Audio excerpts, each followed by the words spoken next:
This dissertation stems from my experience as an operator of the Reception Center for Asylum Seekers, Casale San Nicola, social cooperative Isola Verde in Rome, where I work as an operator and linguistic mediator.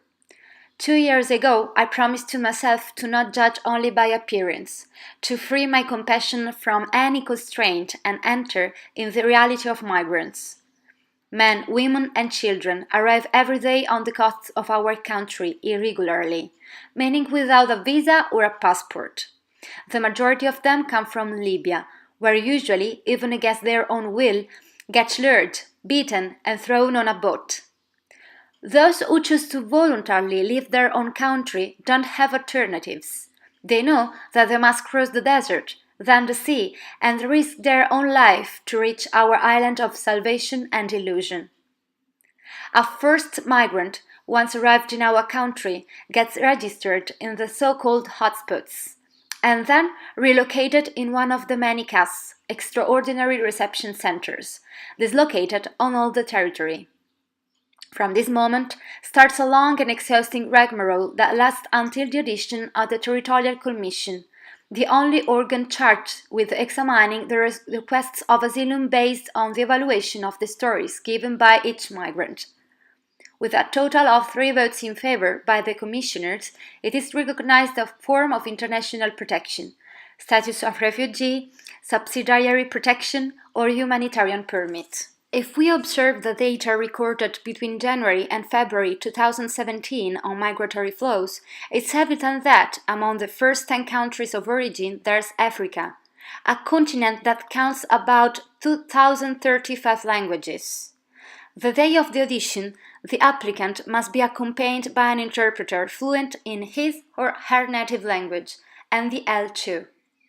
The majority of the interpreters, who are coordinated by the CIES, Center of Information, Education and Development, are former asylum seekers with a professional level not always sufficient.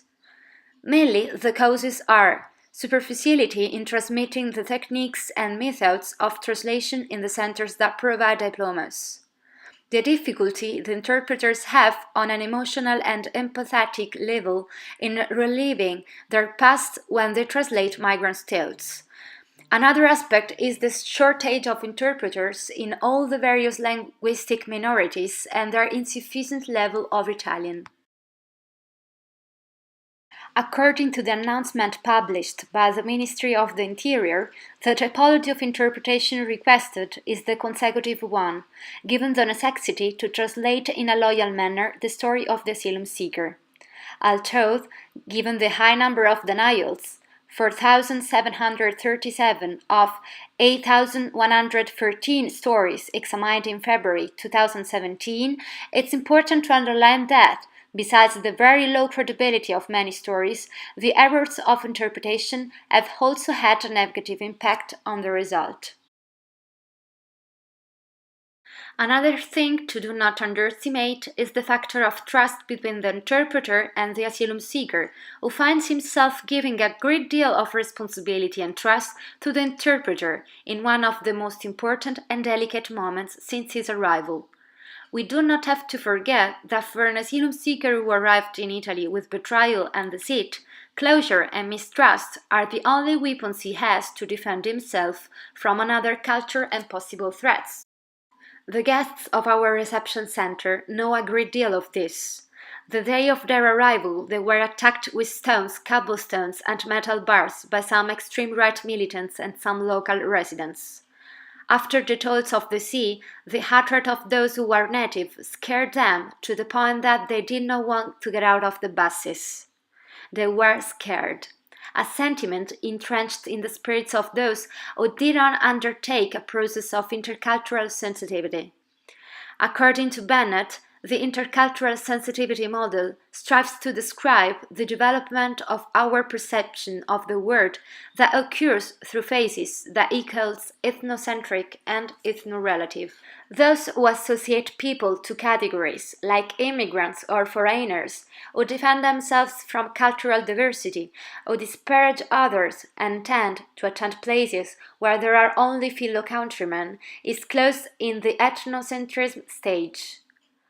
Only by overcoming the barrier of diversity, it is possible to enter in the ethno-relative stage that opens a way to knowledge, integration, and the ability to accept the different cultures.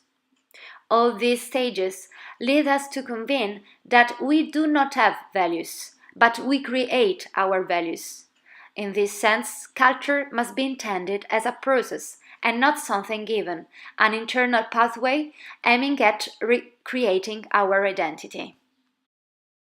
When a forced migrant manages to achieve such a level of autonomy and independence to be able to adapt himself with flexibility in upcoming situations, fixing his objectives and obtaining trust in himself, he will not only achieve the coexistence of two different cultures, but a true merger of them.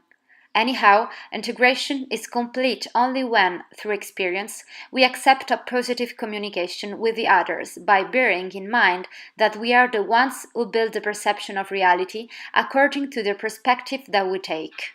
And so, the creative evaluation of cultural diversity resides right in this, in the vision of the diversity not as other from us, but as a result of a process of construction of values and identification of different cultures. Creativity, which stems by action, is in the intervention on the traumatic situation of the migrant in order to help him to surpass his psycho-emotional state and facilitate him to rebuild his dreams and ambitions. This is why today, thanks to this method of evaluation, many of those who, until yesterday, were guests of our reception center, today are my colleagues, mediators, operators, interpreters, teachers, and cleaners. Language is the only tool we have in order to enter in the code of thoughts and establish a real relationship. I will never learn a language that will allow me to communicate if I don't wish to communicate with a specific culture.